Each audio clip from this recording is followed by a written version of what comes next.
Ahora vamos a presentar el índice de precios al consumidor o índice de precios de consumo, que es un indicador del nivel general de precios. Este es el típico índice que refleja lo que se denomina la inflación minorista. Es típicamente producido por los Institutos Nacionales de Estadística. Sigue la evolución del costo de la vida de un hogar representativo y permite comparar cantidades monetarias a lo largo del tiempo. Ya van a ver qué queremos decir con eso. Básicamente hay una canasta de un consumidor representativa o una canasta de referencia de consumo que se obtiene a partir de encuestas. Esa canasta de referencia está fija, está dada, y lo que ocurre es que todos los meses se recogen datos sobre los precios de todos los artículos de la canasta y con ello se calcula el costo de la canasta. ¿Ok? O sea, es en ese sentido entonces que se calcula el valor monetario de una canasta de consumo fija, determinada, en diferentes momentos del tiempo. Y para saber el valor de esa canasta se deben conocer y recoger datos de los precios de cada uno de los componentes de esa canasta.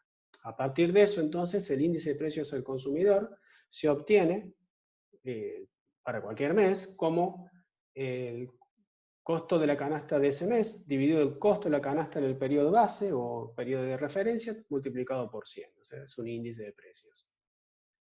Vimos el ejemplo en clases de partir de una canasta fija de consumo de 20 pizzas y 10 cervezas, y a partir de diferentes precios de pizzas y cervezas en distintos años, pudimos calcular el valor de la canasta de consumo de 20 pizzas y 10 cervezas en cada año, y a partir de ahí calculamos el índice de precios al consumidor, tomando el año 17 como año base, y la tasa de inflación correspondiente asociada a cada uno de esos números índices. O sea, vimos que para el año 2017 el costo de la canasta era 350 pesos, para el 18 era 370, para el 19 400 y para el 2020 410. A partir de eso, entonces, dividiendo el costo de la canasta en el año base el costo de la canasta de cada año sobre el costo de la canasta del año base, y multiplicando por 100, obtenemos el índice de precios al consumidor. Es decir, 350 sobre 350 por 100 da 100 para el año 2017, 370 sobre 350 por 100 da 105,7, que es el índice de 2018, 400 sobre 350 por 100 da 114,3 y 410 sobre 350 por 100 da 117,1. Es decir, obtuvimos el índice de precios al consumidor y a partir de la evolución del índice de precios al consumidor podemos calcular la inflación en cada uno de los periodos que se nos está pidiendo. Es decir, en el 2018 la inflación viene dada por la variación porcentual del IPC entre 2017 y 2018, que da 5,7%, y bueno, de la misma manera se puede obtener la inflación de 2019 y la de 2020. ¿Ok? Ahí tienen la representación de cuál es la composición de la canasta de consumo que se considera en el caso de Argentina, para la valoración del índice de precio del consumidor de Argentina. Noten que esta canasta de consumo no es la misma para las distintas regiones del país. Algo aquí destacable es que noten que alimentos y bebidas no alcohólicas representa casi un cuarto de la canasta, o sea, casi un cuarto del gasto de los consumidores se realiza en alimentos y bebidas no alcohólicas, por lo tanto es un componente que tiene una ponderación importante a la hora de obtener el valor de la canasta de referencia para el índice de precios al consumidor. Nuevamente, como hicimos con el deflactor implícito del PIB, vamos a mostrar cómo se puede interpretar el índice de precios del consumidor a partir de la metodología con la cual se elabora. Consideremos tres bienes. QI es la cantidad del bien I en la canasta del IPC.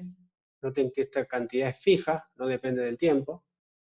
PIT es el precio del bien I en el mes T, VT es el costo de la canasta del IPC en el mes T, y B sub 0 es el costo de la canasta en el periodo base. Como vimos recién, definimos el índice de precio del consumidor en el mes T como el cociente entre el valor de la canasta en ese momento t, dividido el valor de la canasta en el momento 0 por 100. Sabemos que el valor de la canasta en t es básicamente lo que cuesta, esto es la canasta de consumo en cada momento del tiempo. O sea, si son 3 bienes, P1T por Q1 es lo que cuesta adquirir el bien 1, P2T por Q2 es lo que cuesta adquirir el bien 2, en las cantidades que está determinada por la canasta, obviamente, y P3T por Q3 es lo que cuesta adquirir las Q3 unidades del bien 3, de acuerdo a esa conformación de la canasta, ¿no? Entonces, aquí podemos expresar y advertir que también el índice de precio al consumidor es una media ponderada de precios, es un precio promedio, pero un promedio ponderado por la importancia de cada uno de estos bienes, 1, 2 y 3, en la canasta de consumo. Noten que esas ponderaciones de cada uno de los bienes en la canasta son ponderaciones fijas, o sea, que no varían a lo largo del tiempo. Noten cómo el índice de precios del consumidor entonces difiere en lo que es la forma de cálculo respecto al deflactor implícito del PIB. El deflactor implícito del PIB, las ponderaciones de cada bien varían en el tiempo. En el caso del índice de precios del consumidor, las ponderaciones no varían en el tiempo, son fijas. La importancia de las cantidades que considero de consumo de cada uno de los productos que forman las canastas es siempre la misma. Esa es la clave y la gran diferencia entre el IPC y el deflactor del PIB. Más diferencias entre ambos índices de precios. Los bienes de capital, por ejemplo, están incluidos en el deflactor del PIB, pero no en el IPC. Noten que el deflactor implícito del PIB está asociado a los precios de la producción, básicamente, mientras que el índice de precio del consumidor tiene que ver con precios al consumo. Entonces, de hecho, el IPC contempla precios de bienes de consumo importados, el deflactor del PIB no. Esa es otra gran diferencia entre ambos índices. En definitiva, la canasta de bienes que se considera para el IPC es distinta a la canasta de bienes que se considera para el deflactor del PIB. La canasta de bienes del IPC fija, siempre evalúo cuánto cuesta consumir una canasta dada de consumo en distintos momentos del tiempo. El índice asociado a la elaboración de la canasta del IPC es el índice de las PERS. Ya vamos a ver de qué se trata, pero ya lo hicimos cuando le mostramos recién, pero luego lo vamos a recapitular. Mientras que el índice que considera para el cálculo del deflactor implícito del PIB es el índice de Pasch, y en lugar de considerar que la canasta de consumo, la canasta de bienes, en realidad es fija, esas cantidades van variando en cada momento del tiempo. O sea, esa canasta de bienes que se considera para elaborar el índice Pasch, a diferencia de la canasta de bienes que se considera para elaborar el índice de precio del consumidor, varía todos los años. Un ejemplo de diferencias entre IPC y deflactor del PIB.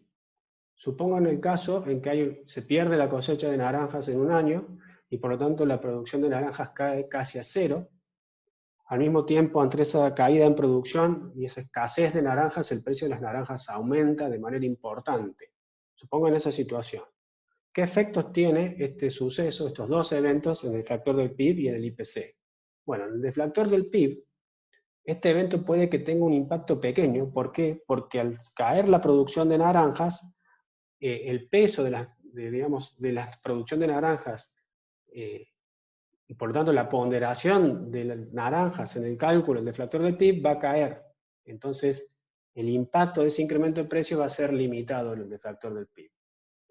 En cambio, en el IPC, dado que las naranjas tienen una participación fija en el IPC, ese incremento de precios va a tener un impacto más importante. ¿Ok? El efecto sería importante puesto que el IPC se calcula considerando una canasta fija de bienes que comprende a las naranjas. Como les dije recién, el índice de precio del consumidor entonces es un índice de precios de las PERS, así como se lo identifica, Y el índice y el deflactor implícito del PBI o del PIB es un índice de precios de Pasch.